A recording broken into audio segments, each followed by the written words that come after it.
Hey, hi everybody. So exciting. Purim all over again. And this year, Baruch Hashem, reading Torah Or on the journey of the soul. And every year, it's never like before, reading the Megillah. Before, like I'm just reading the Megillah, and okay, nice story of the history. Oh my gosh, thank you Hashem, all the miracles. But with the teachings of Torah Or, we actually get a glimpse of the message that we have for our own journey of our soul coming closer to Hashem. So the Megillah talks about Queen Esther. She represents the Jewish neshama. King Ahasuerus represents Hashem. And the process of the maidens and everyone getting ready to get to the king is like secrets to us of how can we work on ourselves to get closer and closer to Hashem, our king. Let me tell you, just a couple of days ago, someone called me on the phone, and months and months we were dealing with challenges that she had in her marriage for many, many years. And for months I was like telling her, don't worry, let you and I work together, let me strengthen you for you to be able to deal with it. But everyone was telling her, her rabbis, her mashpiyas, like she should just get divorced because the guy is, a drug addict, an alcoholic, and just really for many, many years. So I said, no, you have to believe in miracles. Like, don't worry, you and I will work, and, we don't know how long this is going to take. Could be a year, who knows, hopefully sooner. So that's it. Everyone was, like, pressuring her even maybe to get a divorce. Like, that they gave her complete bracha.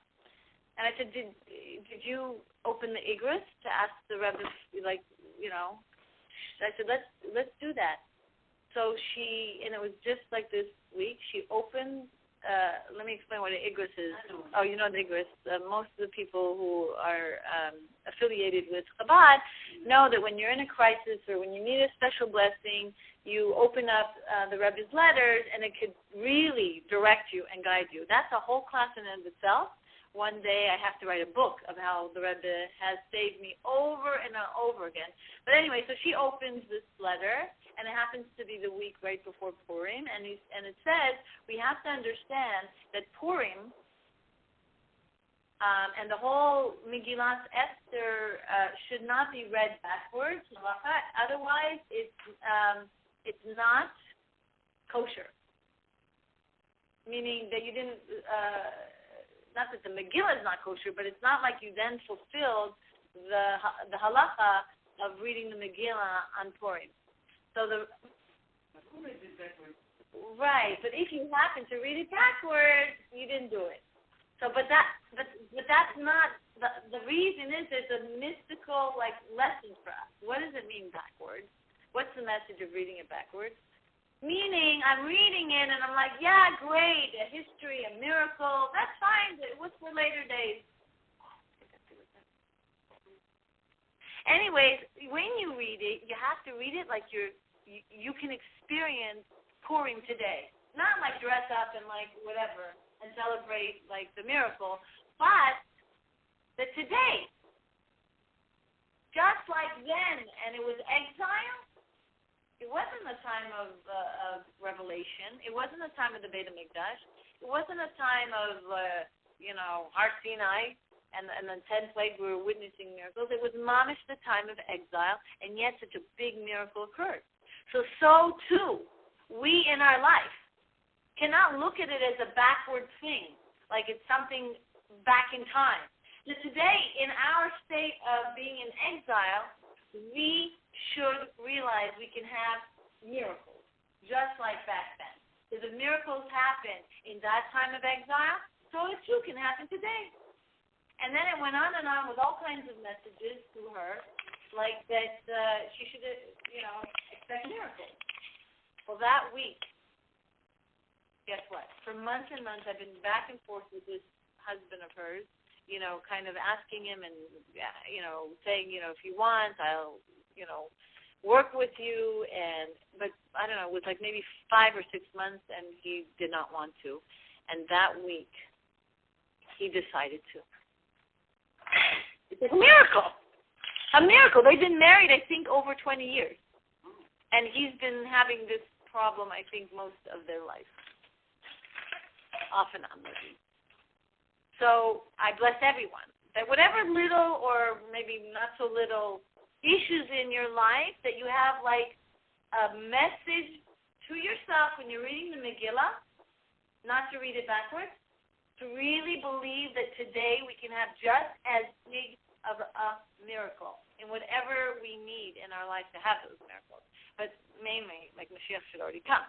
B'ezrat Hashem. So, back to the journey of our soul and how Esther, in her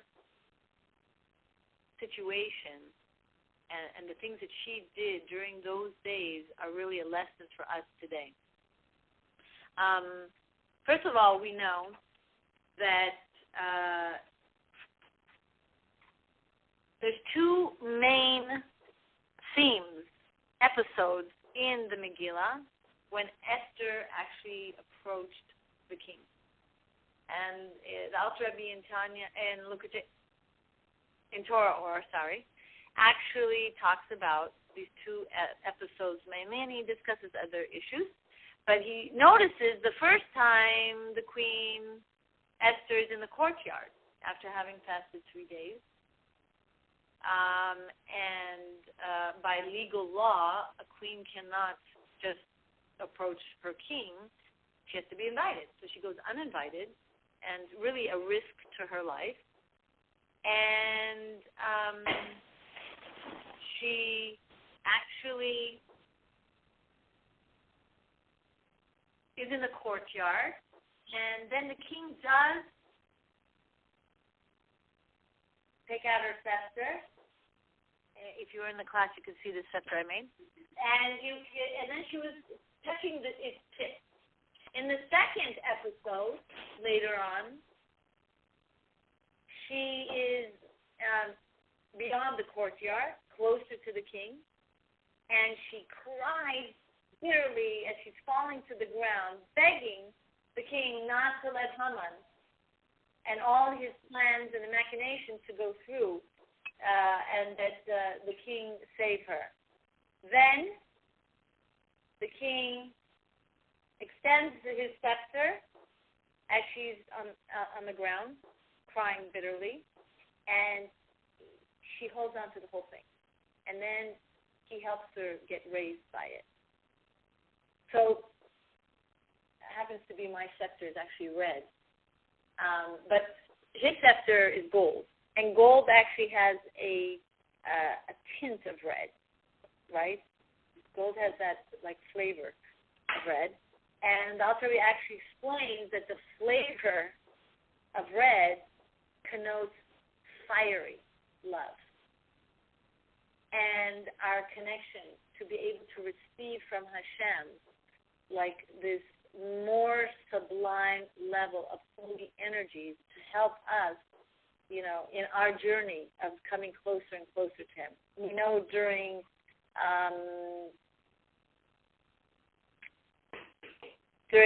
Yetzias Mitzrayim, like Hashem like splashed so much like to the Jewish people such passionate love for God that they chased after Him. So this love was not of their own doing. But God like planted in them this love.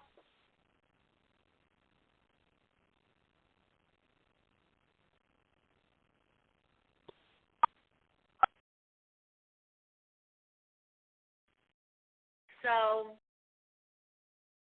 during the time of Purim, the Jewish people were like on such a high level because they did tshuva, they studied in public, with such self-sacrifice, and so they reached this level of like this love of Hashem, like coming from their own work.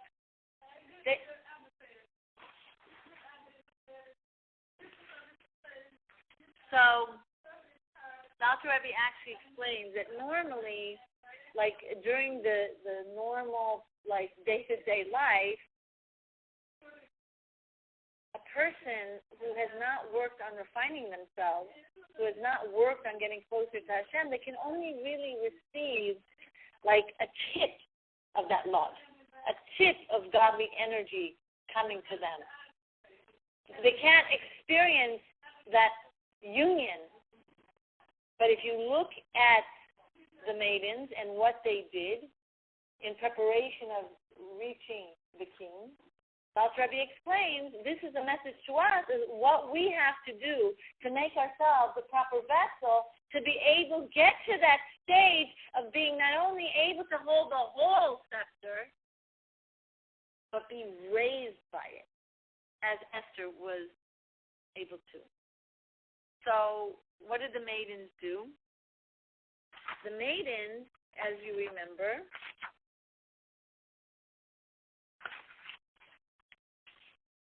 they put oils, they perfume themselves with myrrh, and the Alter Rebbe actually explains each one. First of all, there's a pasuk in Shir HaShirim that he brings out regarding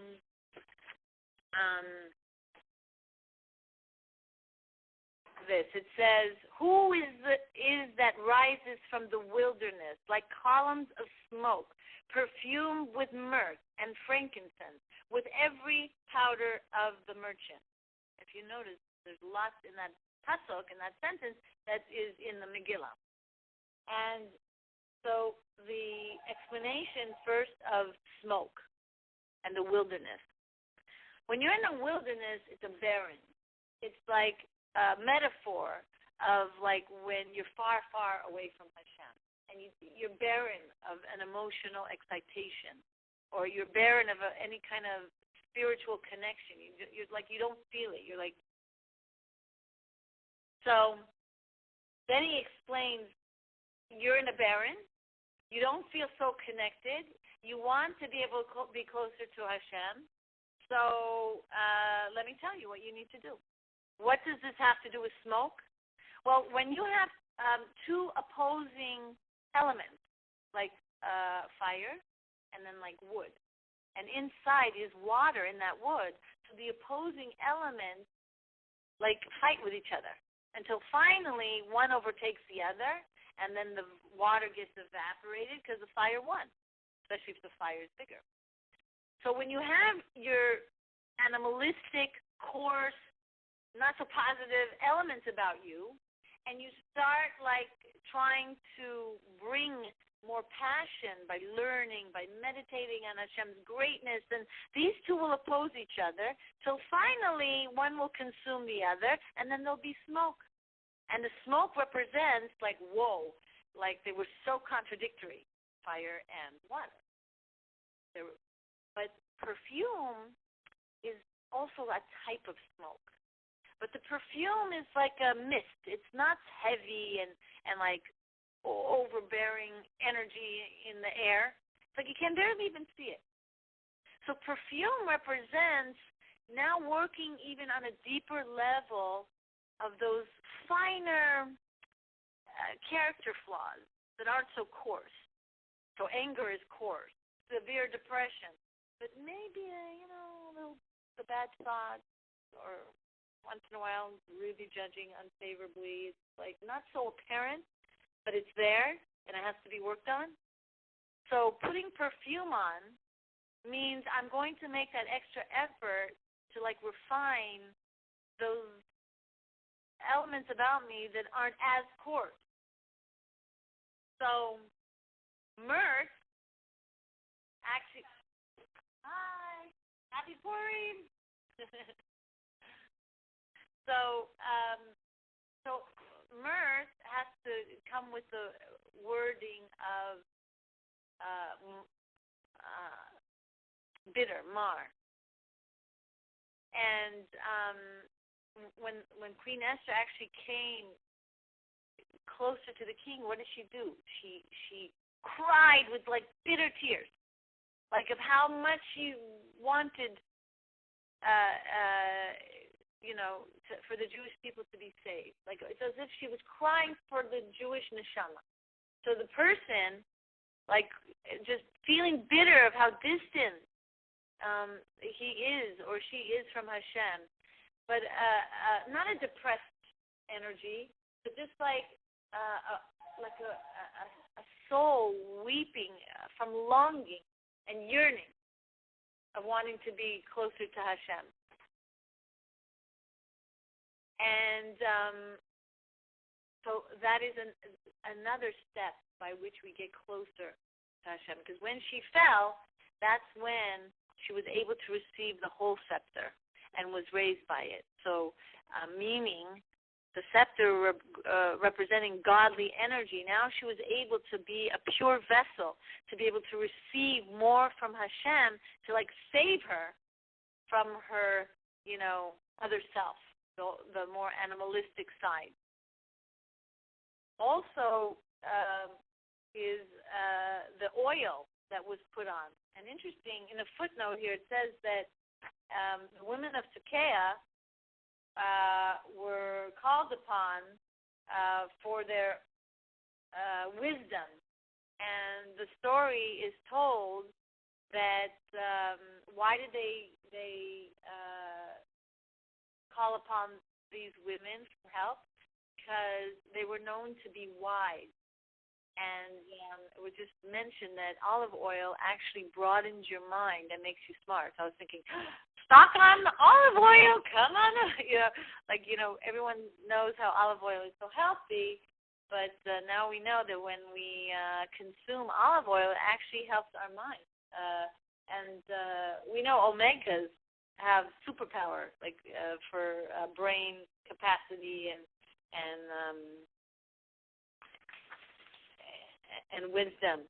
So oil represents chokhmah, and so since they had oil of mirth, so you have like this wisdom of like bitterness, because chokhmah helps you reach a level. Wisdom helps you reach a level of like, wow, I'm really not where I could be, and it humbles you. Koach ma, that's the word chokhmah. Koach ma means the power of what? The ability to humble yourself. The ability to be a what? Who am I? I'm like nothing. I want to get even closer to Hashem. I want to reach a higher level. So we know that oil has certain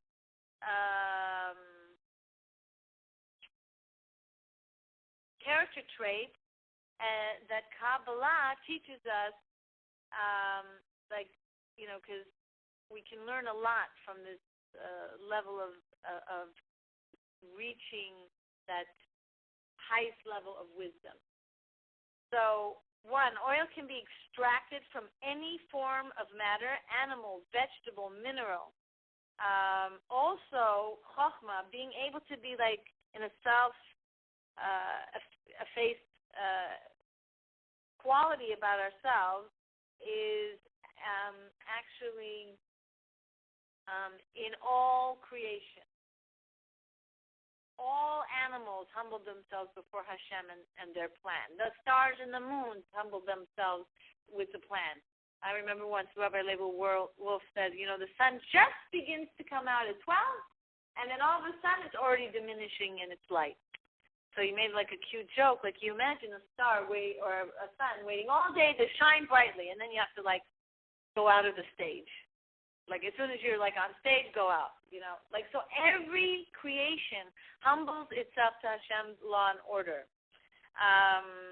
First of all, also oil is pressed out and can be released by crushing the actual item, like for instance an oil from olive. So like when you almost crush yourself, like I'm a nothing, who am I? God has His plan. I don't have to like judge unfavorably Hashem's plan. What do you think? I'm greater than Hashem, that I should know what's good for me and what I deserve and whatever. Like so that the more you crush yourself with this level of humbleness, the more like you reach the higher heights.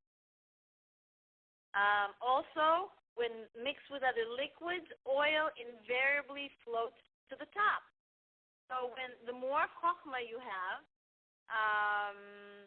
then the more you like are able to rise above whatever is going on in your life and not let it crush you, but like actually, make that event help you get elevated and become even more humble before Hashem. So,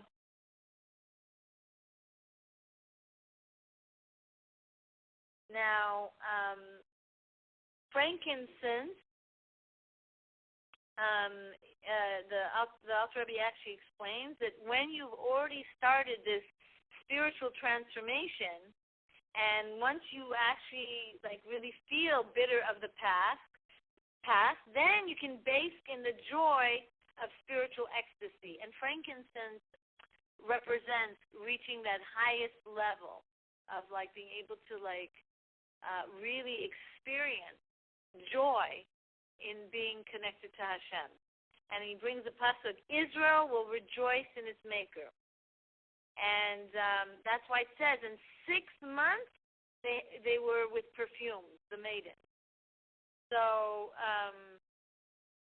even though the perfume is intangible and indiscernible to the eye, it nonetheless like causes a person pleasure and a satisfaction that seeps into the body. So once you've humbled yourself, once you've worked on crushing the more animalistic, coarse elements about yourself,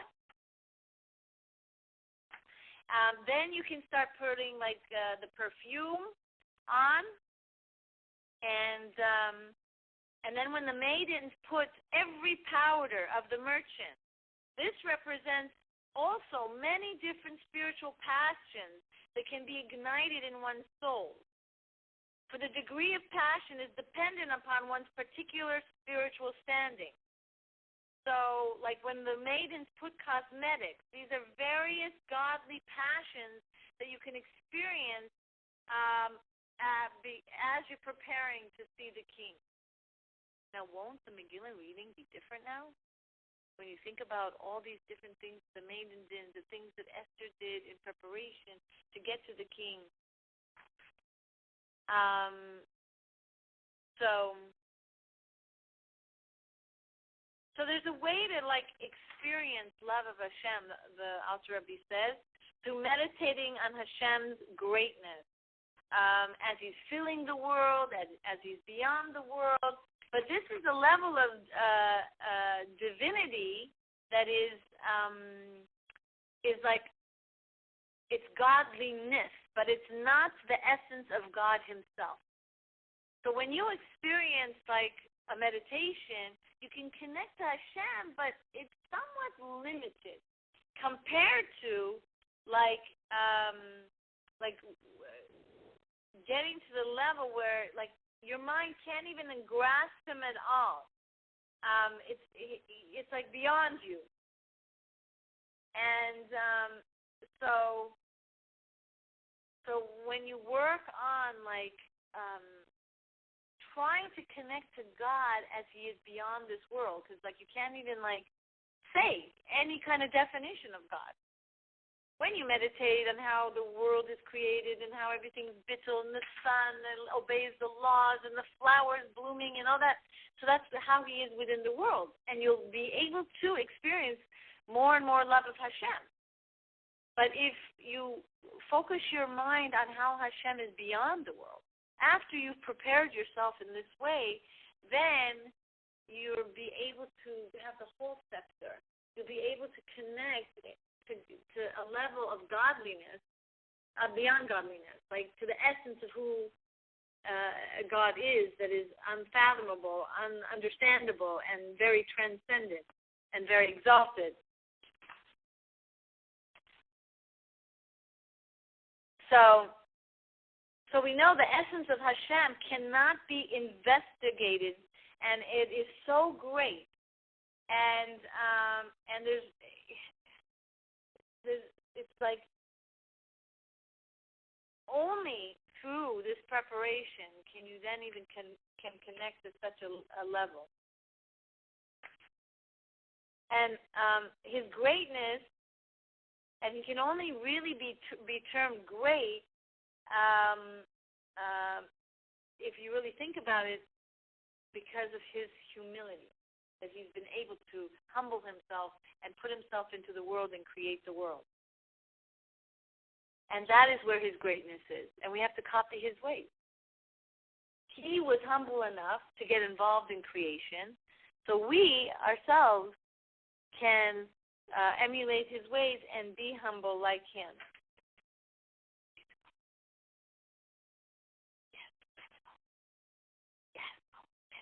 So we're going to have to make this a short class than usual, because we're actually going to do a dance first, and then we'll see if we have time for a meditation.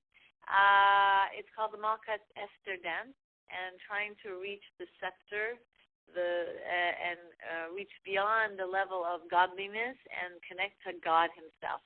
B'ezrat Hashem, I wish everyone a happy Purim, and I'll maybe ask someone to hold the phone, and maybe they can, after I do the dance, I'll hold the phone after and explain the steps. Okay. All right, bye-bye. Oh, I'm not going to hang up. I'm like as if I'm talking to someone. All right, hold on. Today's a Sunday. Okay, so we don't have any time to find a CD player, but I think when people come and just see me here, I think this is all right, you want to turn around?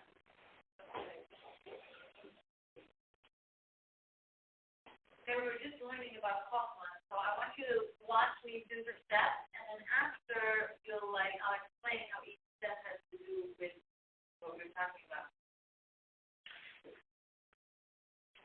Oh yeah, we have the music.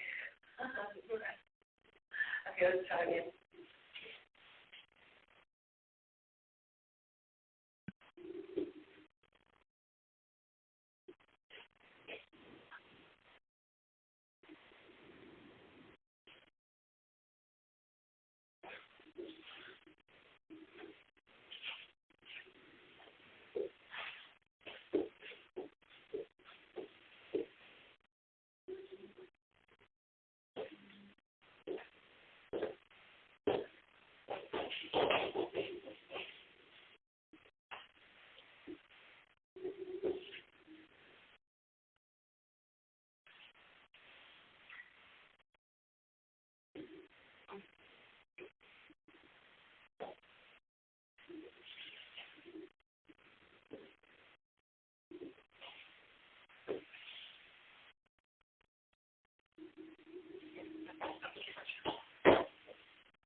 Okay.